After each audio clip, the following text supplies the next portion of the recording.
নমস্কার বন্ধুরা, গল্প কথাতে তোমাদের সকলকে স্বাগত জানাই। আজ আমরা শুনব ঘোড়া ও গাধার কথা। একজন লোকের একটা গাধা আর একটা ঘোড়া ছিল। সে ঘোড়াটিকে খুব আদর করত।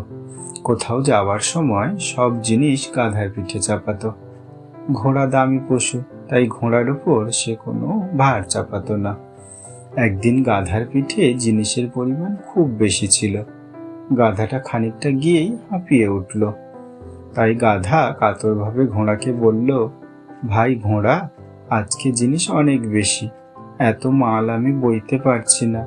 তুমি কিছুটা ভাগ নিলে বেঁচে যাই, নইলে মারা পড়ব।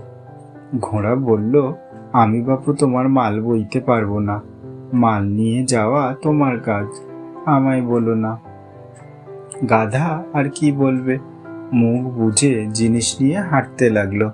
খানিক দূরে গিয়ে গাধার মুখ থুবড়ে মাটিতে পড়ে গেল। মাটিতে পড়ে আর উঠতে পারল না।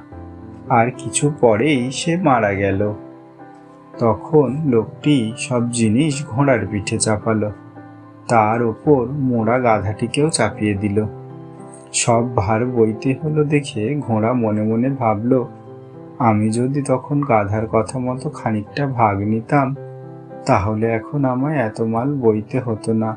আজ থেকে বোধহয় গাধার মতো আমাকেই সব বোঝা বয়ে বেড়াতে হবে। তো বন্ধুরা, এই গল্প থেকে আমরা কি শিখলাম? বেশি অহংকার ভালো নয়।